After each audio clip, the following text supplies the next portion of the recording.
While you'll be playing Where Winds Meet, you'll be having to cross an absolute massive map. Well, to make that easy, you want to be using and abusing fast travel.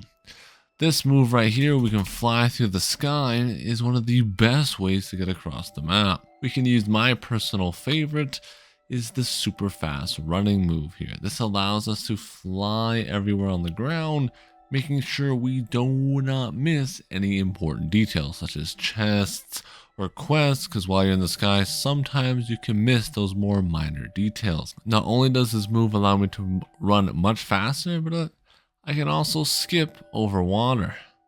Now let me show you how to unlock all this prime real estate. And if you stick around to the end of the video, I'll be showing you a massive bonus. While we are wandering around, we will see a man fishing next to a pond.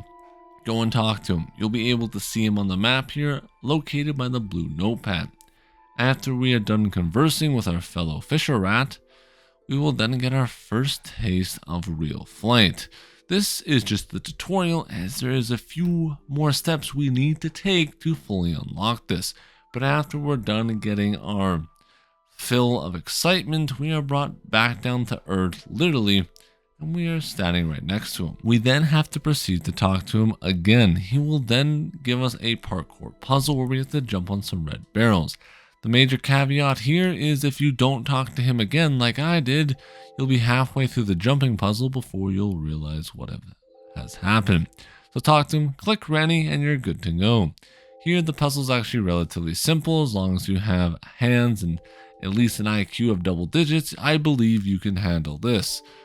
For this one here, you just want to do a quick triple jump and glide across. Let your jumps stagger a bit. That will allow you to get the distance you need to get to the red pot. After you are done completing the parkour challenge, you will be prompted to talk to him again, exhaust his dialogue, and pick up the spear. Nice, we have done the first part of the mission. Now if you try and use the fly move without his permission, you will then be teleported back to him.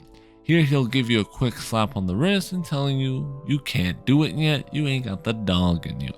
So how exactly do we unlock it so we can use free flight? Well, it's simple. Hit escape, then head over to your journal part of your inventory. Click it. On the right hand side, you will see the renown. Here you want to be level 4. At level 4, you will unlock the Afterglow pendant. This will require us to do a bunch of things in this zone. So if I open up my map and scroll out, you'll see your percentage here. 51% is my current. Yes, I know I'm a sweat, but all you need to do is get this up to 30% and you should be able to unlock the pendant. How exactly do we do that? Well, we can do many different things, such as our outposts, the hat quest, the skill quests here, or just by following the main story or running around and collecting random things. This will allow us to progress the story nicely, at the same time getting the progression we need to unlock the pendant. Now once we have the pendant, you can go back to him and you'll fully unlock the flying skill. But that's not all we can do here. Eventually you will unlock the new zone down in Kaifeng. Here you will not be able to use it yet. Why? Because you will need a license over there as well. So the second you leave the starting zone, you will not be able to use our fast travel again.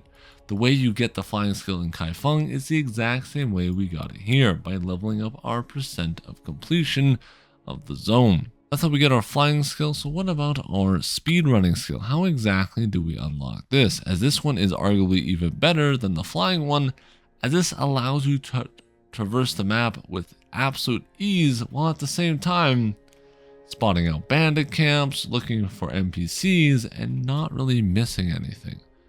Well, it's actually relatively simple. All you have to do is go around and look for the little birdie icons on the map. Here you want to collect all of them. Never miss them no matter what. They are extremely useful. But once you've accumulated enough, it's time to head back to the starting zone. Open up our map. It's time to head back to our birdie collector. Here you will have a few things that we want to purchase. This guy will give us 2 important movement abilities. One will be this one right here called Wall Stride. This will allow us to run up walls like a true ninja. Afterwards, we can also pick up this one all the way down here.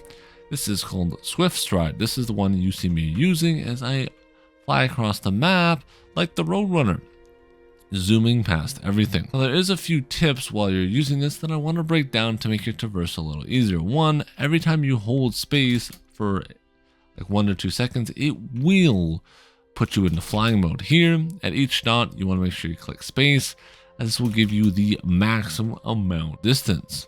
While you're flying through the air, you can look at your minimap to quickly see what you are passing, and the minimap, by the way, is zoomed out a bit, so it wouldn't be the same as if you were on land.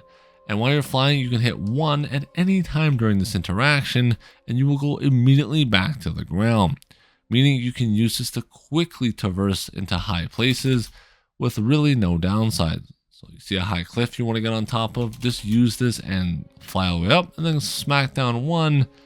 Boom, we're back down to earth. Another important tip while using the running thing is while this is active, you will be running up every wall automatically. I don't even have to click anything, and my character will just start sprinting up walls left and right. This sometimes can get annoying, so do remember to turn this off when you are trying to get an item, as you can just do endless backflips, and it's a bit buggy and janky at times, and this can definitely lead to some frustration. Now, one of the best ways to use the flying move is actually to speedrun to these campfires, as these unlock the entire map, allowing us to actually see what we're flying across. Whenever you enter into a new zone, for example, when you get down to Kaifeng, you'll be able to get the flying move before you unlock this zone, and probably this one as well. So the second you unlock it, quickly fly across and grab these 2 campfires. This will give you full vision of the entire map. I want to show you guys a quick way to enter the capital, since we are not able to get there yet. So open up your map, boys. It's time to head down to this riverside station. We want to travel to this rock here. Yes, it's beautiful, and you should definitely take a picture. Here, you want to head over to the noteboard that has seemed to have disappeared. It'll be right in this section. There'll be a man here on the ground crying and begging for someone to save his child. Here, accept the quest. He will then bring you up to this part of the map. Continue to do the quest. Eventually you'll get knocked out and kidnapped, and you will spawn yourself inside the capital, right down here in Kaifeng. While you are down here, you'll be forced to wear a mask to hide your ugly face. Now do keep in mind, all prices down here will be sky high. There'll be some quests you can do here, and you'll be able to get some very valuable items.